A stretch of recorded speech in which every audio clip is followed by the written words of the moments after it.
السلام عليكم، كيف دايرين؟ شخباركم؟ لاباس عليكم؟ كنتمنى كلشي يكون بخير وعلى خير في هذا النهار ديالكم. نتوما كتشوفوا الفيديو ديالي اليوم ان شاء الله غادي ندير معكم حامض مصير مرقد بالطريقه اللي علمتني الوالده ديالي الله يرحمها. هاد لا غوسيت هاد الوصفه هادي راني فايته كنت درتها في القناه، ولكن مشى لي الفيديو واحد السيده طلبتها مني وقلت علاش لا، بما ان عندي الحامض بيو وعندي الحامض موجود في الدار، علاش اللي ما نعاودش ندير معكم هاد الوصفه. نبداو على بركه الله. دابا هنا عندي الحامض ديالي، غادي نغسلو مزيان بالماء بارد ونرجع معكم. هنا بعد ما غسلت الحامض ديالي غادي نحيدو من هنا وغادي نحطو هنايا في هاد البلاصه، هاد البول هذا غادي نحطو كله كما كتشوفوا. هنا عندي الماء كيطيب، غادي نخليه حتى يغلى مزيان وغادي نخوي عليه يغلى ليا الماء ان شاء الله ونرجع معكم. في هذا الوقت اللي مخلين هذا الحامض ديالنا كيبرد في هذاك الماء الطيب، انا جيت ندير معكم وصفه اخرى بالحامض الرومي. هذا ماشي الحامض البلدي، هذا اللي كنرقدو بلدي، وهذا الحامض العادي. هنا عندي الحامض اللي شديته حتى هو غسلته مزيان، كتغسلوه مزيان لان غادي تحتاجوا لو زيست ديالو. غسلته مزيان وغادي ناخذ شي سريبيته نقيقيه هكذا وغادي نمسحوه، ما نخليو فيه حتى شي قطره ديال الماء. غادي نمسحوا هذا الحامض ديالنا كله،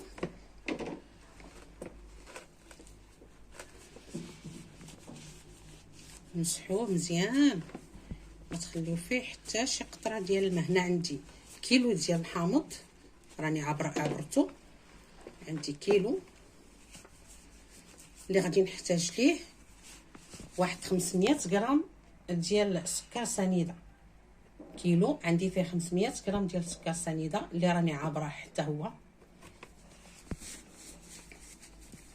نسيت نقول لكم بانني راني بدلت هذا، درت هنايا لان الحامض ما كفانيش، جاتني هذيك صغير على الحامض كله قيسوا الماء طايب، راني بدلتها. هنا بعد ما مسحنا الحامض ديالنا كله ما خلينا فيه حتى قطره ديال الماء، غادي نحكوه في هذه الحكاكه هذه في الجهه الرقيقه، لان غنحتاجو غير لو زيست ديالو. نحاولوا ما نوصلوش لذاك البيض، شفتوا؟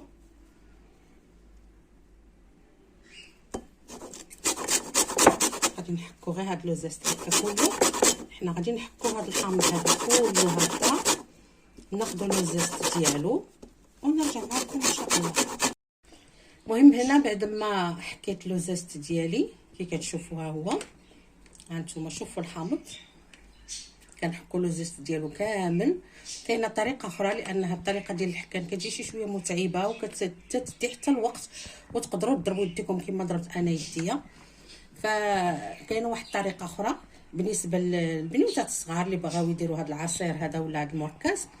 كتاخذ الحامض كتنقيه، كتاخذ غير هاد القشره الفوقانيه، هاد البيضه هادي ما كتاخذهاش حيت هادي كتعطي المروره.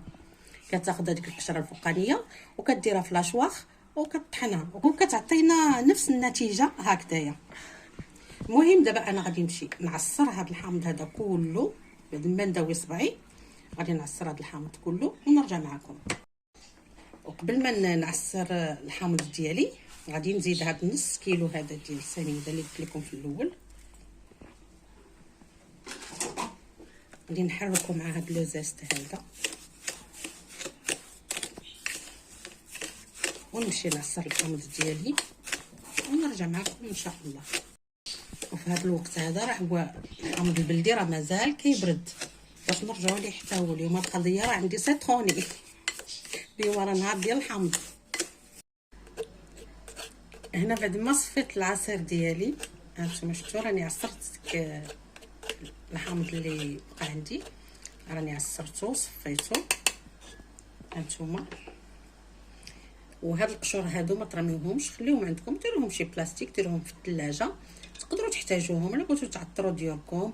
ديروهم معطرين مع شويه د القرنفل، شويه د لافاني وقريفه مع شويه ديال الماء فوق البوطه، وخليوهم داك البخار كيطلع وراه غادي يعطروا لكم الدار بلا ما ديروا داكشي الاصطناعي.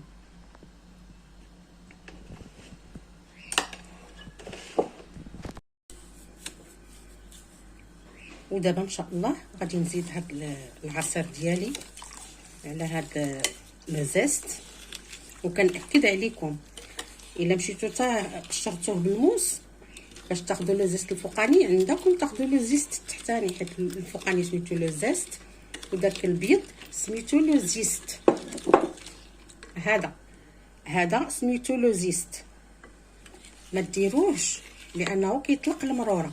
دابا انا غادي نحرك هذا مزيان، غادي نحركو مزيان باش يذوب ليا السكر سنيده، وغادي نديرو في الثلاجه. وكل شويه شويه وقت ما نحل الثلاجه ديالي نبغي نجبد منها شي حاجه ولا نعاود نحرك غير باش يذوب ليا هذا السكر سنيده. المهم انا دابا غادي نديرو في الثلاجه، ان شاء الله حتى الغدا عاد غادي نستعملو، ما غاديش نستعملو اليوم. كما قلت لكم كل شويه وقت ما حليتي ثلاجتك حركيه باش هذا السكر هذا ما يبقاش حاكل لتحت. ودابا ان شاء الله باذن الله غادي نحيدوا هذا الحامض ديالنا. نتوما شوفوا راه الماء برد عليه، ها هو راه كنقدر ندير في يدي. غادي نحيدوا هذا الحامض ديالنا هنا هذا نديرو في شي شبكه باش يتصفى لينا. ومن بعد ما يتصفى غادي نمسحوه مزيان حتى هو، ما غنخليو فيه حتى شي قطره د الماء، ونرجع معكم باش نوريكم شنو غندير له. دابا غادي نحلو الحامض ديالنا هكا بعد ما مسحناه مزيان، ما خلينا فيه حتى شي قطره الماء. نتوما شفتوا ما فيه حتى قطره الماء. غادي نفلحوه هكذا على 4 هكذا. شوفوا تبارك الله الماء اللي فيه. وغادي نعمروه بالملحه،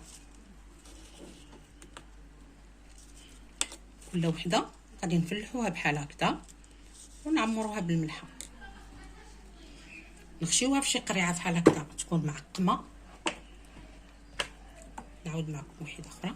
هانتوما شوفوا هي هاد الطريقه اللي كندير ليه، راه تقريبا كدير ليه نص طيبه باش دغيا كيطيب لكم، ما كيتعطلش عليكم. راه في ظرف اسبوع كتلقاو الحامض ديالكم. الناس اللي كيخدموا به بزاف كيديروه مع الدجاج وكيخدموا به بزاف في البسطيلات وداك الشيء، راه كيلقاوه دغيا طاب.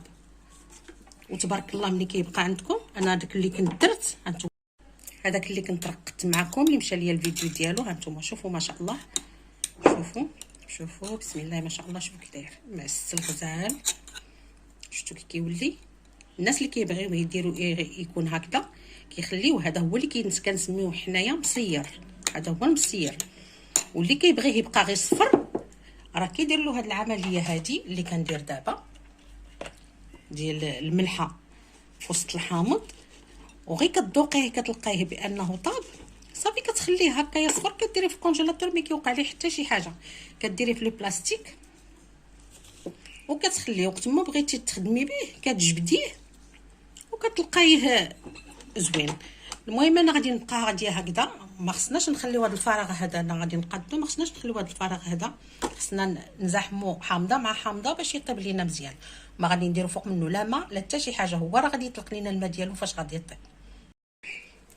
دابا الحامض ديالنا مصير، ها نتوما ها هو ساليناه. غادي نغطيه هكذا بالفيلم اليمونتير ونخليه هكذا. قبل ما ندير عليه الغطايه ديالو كنحكمو مزيان هنا باش ما يدخليش الهواء. وان شاء الله غادي نعاود نغطيه بالغطاء ديالو ونخليه في ظرف اسبوع ان شاء الله. كما قلت لكم راه غادي تلقاوه طايب تقدروا تخدموا به. وشوفوا ما شاء الله، شوفوا شحال ديال الماء اللي طالق. حنا راه ما درت فيه حتى شي نقطه د الماء، راه غير الماء ديالو فاش غادي يطيب. مره بقاو تحركوه شويه، كتبقاو تقلبوا القرعه شويه هكذا باش هذا الماء هذا يتخوى على هذا الشيء كله وصافي. ونتلاقاو غدا ان شاء الله باش نشوفوا الكونسونطري ديالنا د الحامض. دابا هنا بعد ما بيت المركز ديالي في الثلاجه، هانتوما شوفوا كي داير. شتي كي كيولي هنا. دابا راه داب ليا السكر لانني كنت كل ساعه البارح وقت ما حليت الثلاجه كنحركو بحال هكذا. شوفوا كي ولا. دابا في هذه المرحله هذه غادي نعاود نصفيه.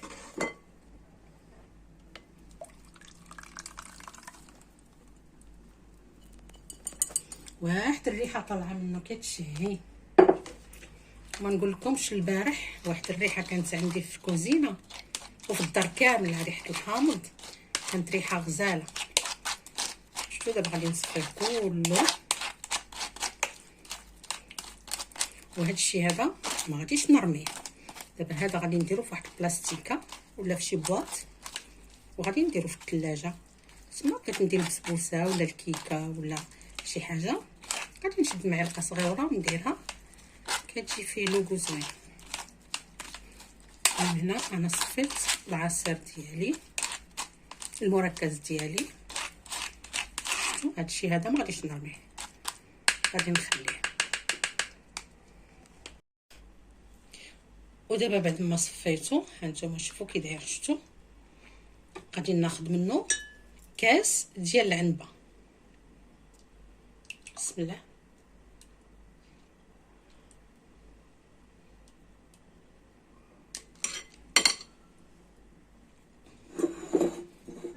غادي نديرو هنا، بسم الله. وهذا الكاس هذا اللي درت هنايا ديال العنبه غادي نزيد عليه 4 الكيسان ديال الماء. بسم الله. 1 2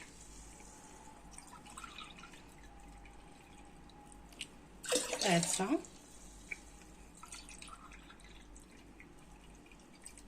4. دابا هنا انا العصير ديالي ها هو واجد. وبالنسبه لهاد المركز هذا تقدروا ديروا حتى بالليمون، ماشي هذا اللي عنده السره، كتاخذوا الليمون د العصير، وتقدروا ديروا حتى بالبومبليموس، وتقدروا ديروا حتى بالمندرين. دابا انا ما عنديش المندرين، ولكن كلشي راه كيعرف المندرين. المهم هنا راني درت كاس ديال العنبه ديال الكونسونطري المركز، وزدت عليه 4 الكيسان ديال الماء. بالنسبه للحلاوه هنا درت كيلو ديال الليمون، درت فيه نص كيلو ديال السنيده. اللي بغى يزيد الحلاوه، اللي عنده مع الحلاوه بغى يدير كيلو لا ربع، تقدري ديري حتى كيلو ماشي مشكل. المهم انا درت نص كيلو.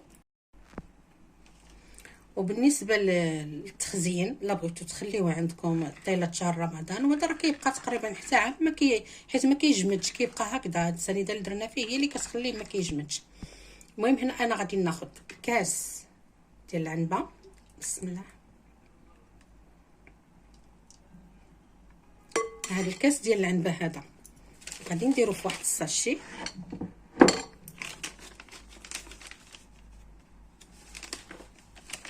غادي نديرو في هاد الساشي هادي، غادي نخويه هنا. بسم الله. وغادي نسد عليه. المهم هذا قياس ديال الكاس ديال العنبه، باش ماشي كل مره نبقى ناخذ منه نخليه كله في بواطه ولا. المهم انا غادي نفرقو هكا في لي بلاستيك ونديرهم في الكونجيلاتور. وقت ما بغيت ندير العصير، نجبد واحد الميكا بحال هكا ونزيد عليها 4 الكيسان د الماء، وهنا درت العصير ديالي. وتقدروا ديروه مع اي عصير بغيتو ديروا معاه، بغيتو ديروا الفريز، بغيتو ديروا التفاح، بنان، المهم اي حاجه بغيتو ديروها مع هذا العصير هذا راه كتجي زوينه. المهم انا غادي نكمل لي ساشي ديالي ان شاء الله وغادي نرجع معكم.